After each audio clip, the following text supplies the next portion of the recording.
आज आप लोगों का मैं धन्यवादी हूँ जिन्होंने मुझे एंग्री मैन का ये खिताब दिलवाया और जो समाज में सेवा करने का मेरा लक्ष्य था उसको और भी बल मिला। खासकर मैं बलविंदर सिंह सोढी जी का, जिन्होंने एक दो गीत मेरे ऊपर लिखे और सुखविंदर सरंग जी ने वो गीत गाए। वो गीत आज रिलीज किए जाएंगे। मैं कहना चाहूँगा कि जो मेरा मकसद है कोई राजनीति नहीं है, ना ही किसी राजनीतिक दल में जाने का मकसद है। मेरा हमेशा मकसद रहा है लोगों की आवाज़ उठाना और सेवा करना, जिसको लेकर मैं समय समय पर आवाज़ उठाता रहा हूँ और उसमें कई जगह मुझे सफलता भी मिली है।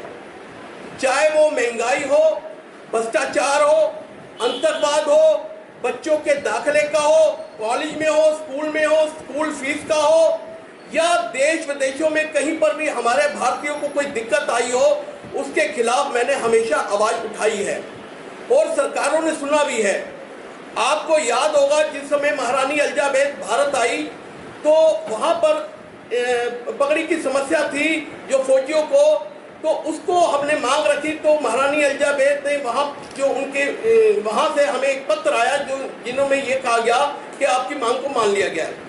उसके अलावा जिस टाइम प्याज महंगे हुए, 70 रुपये किलो तक प्याज पहुँच गए थे, हमने जगह जगह 9 रुपये किलो बेचकर सरकार को जगाया। आखिरकार सरकार को भी वो ट्रक शुरू करके लोगों को उपलब्ध करवाना पड़ा। दालें भी इसी प्रकार 200 रुपये किलो पहुँच गई थी। मेरा ये मकसद रहा है कि हमेशा जो लोगों की आम समस्या है वो सरकार को बताते रहना। और मेरा ना तो किसी को सरकार को बदलने का मकसद रहा है, ना किसी सरकार से मेरी दोस्ती है, ना दुश्मनी है। अगर कोई सरकार ने अच्छे कार्य किए हैं तो मैं उस सरकार का स्वागत भी करता रहा हूँ और हमेशा उस सरकार को ये चीज़ कहता रहा हूँ कि आप लोग जो वायदे करके आए हैं आम लोगों के साथ, जिस प्रकार आपने हमेशा लोगों को जो अपने एजेंडे में जो चीज़ें बताई हैं वो पूरी कीजिए। जो सरकारें नहीं करती तो मैं पीछे नहीं हटा, मैं हमेशा प्रोटेस्ट करता रहा हूं और आगे भी इसी प्रकार जब भी बात होगी कभी देश की, समाज की, मैं पीछे नहीं हटूंगा।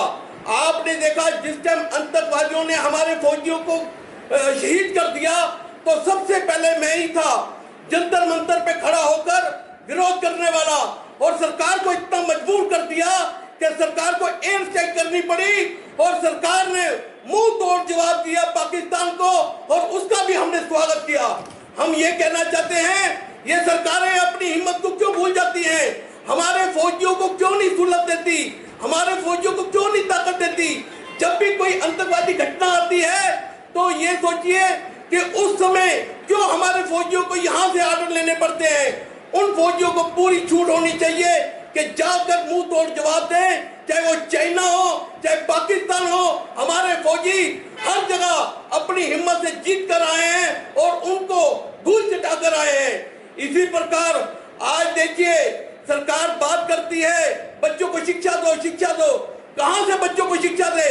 आप आज तक जो पुराने कॉलेज थे, जो नॉर्थ यूनिवर्सिटी या साउथ यूनिवर्सिटी थी, आज इतने समय बाद, इतनी आबादी बढ़ने के बाद वही यूनिवर्सिटियां हैं। जबकि देखिए वेस्ट द्वारका पार कर गया है और जो अपना ईस्ट है वो गाजियाबाद तक पहुंच रहे हैं। क्यों नहीं वेस्ट की यूनिवर्सिटी बनाई जाती, वेस्ट में यूनिवर्सिटी बनवाई जाती? क्यों नहीं ईस्ट में यूनिवर्सिटी बनाई जाती?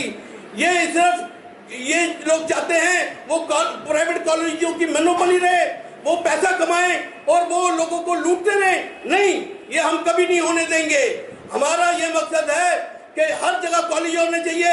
जब 8वीं तक आप कहते हैं हर बच्चा पास है और 12वीं में जब 33% 34% आ जाते हैं तो वो बच्चा पास होता है, तो क्यों नहीं हर बच्चे का हक है दाखिला लेने का।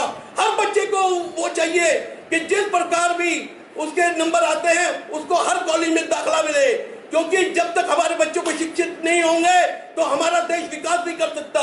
सबसे ज्यादा मुश्किल तो वो बच्चियों को आती है, लड़कियों को आती है, खासकर कि जिनके पास पैसा नहीं होता, जिनके परिवार मीडियम क्लास या लो क्लास है, उनको ये लगता है कि हमारी बच्चियां कहीं पर दाखिला नहीं ले पा रही, चलो इनकी नौकरी कर ले, या फिर वो बच्चियों की शादी कर दी जाती है, उन बच्चियों को उसी से सपना टूट जाता है।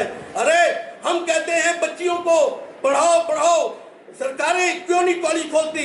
जब आज के कोरोना काल में जब लोगों को पता, लोगों का रोजगार नहीं है, लोगों की नौकरियां चली गई हैं, दुकानें कितने कितने दिन बंद रहे हैं, फैक्ट्रियां बंद रही हैं, हमारे मुख्यमंत्री साहब बाहर जाकर तो बिजलियां फ्री कर रहे हैं, चाहे पंजाब हो, गोवा हो, वहां पर ऐलान कर रहे हैं। जब दिल्ली की बात आती है, जो चीज लॉकडाउन में रही है, उनके बिल इतने भारी भारी भेज दिए जाते हैं। क्यों भेज दिए जाते हैं? मैं कोई भी सरकार, मुझे कोई नहीं है। आज पेट्रोल की हालत देख लो, किस प्रकार 100 रुपया पार कर चुका है, मगर कोई सरकार जागने को तैयार नहीं है। सब्जी दालों का हाल देख लो, कोई भी चीज आप लेने जाओ मार्केट में, आप ये अपनी जेब खुलाते रह जाओगे, मगर आपकी जेब में पैसे नहीं मिलेंगे। चीजों के इतने दाम बढ़ चुके हैं। तो ये चीजों को लेकर मेरा आगे भी आंदोलन चलता रहेगा और मैं समाज के हित के लिए आवाज उठाता रहूंगा। मुझे कोई भी राजनीतिक पार्टी या कोई भी कुछ कहीं पर भी नहीं जाना। मुझे आम जनता के बीच में रह के, सड़कों के बीच में रह के आंदोलन करने हैं, वो मैं आंदोलन करता रहूंगा। और जो आज मुझे मान सम्मान आप लोगों के कारण मिला है, उसका मैं बहुत ही धन्यवादी हूं, क्योंकि ये मान सम्मान के कारण ही मेरे में हिम्मत बढ़ती है और मैं लोगों के हित की आवाज उठा सकता हूं। और जब तक आप लोग भी, मैं कहना चाहूंगा, जो लोग हैं वो ये भगत सिंह, राजगुरु, जो अपना जितने भी क्रांतिकारी हैं, चंद्रशेखर आजाद, इनको किताबों में या पड़ोसी के घर में मत ढूंढिए, इनको अपने अंदर ढूंढिए। जब तक आप अपने अंदर नहीं ढूंढेंगे, ना करप्शन कम होगी, ना महंगाई कम होगी, ना सरकारें जागेगी। आप हमेशा ढूंढते हो कि पड़ोसी के घर में कोई आवाज उठाए, या किताबों में भगत सिंह को ढूंढते हो, जबकि ये क्रांतिकारियों को आज तक शहीदी का दर्जा नहीं मिला गया। बड़े शर्म की बात है। हम इतने आजादी के दिन मनाते हैं, सब कुछ करते हैं, मगर जो हमारे क्रांतिकारी जिन्होंने हमें आजादी दिलाई है, उनको आजादी का दर्जा ना मिले। ये चीजें हैं, ये मेरे मुद्दे हैं और इन मुद्दों पर मैं पूरा उतरूंगा। Thank you.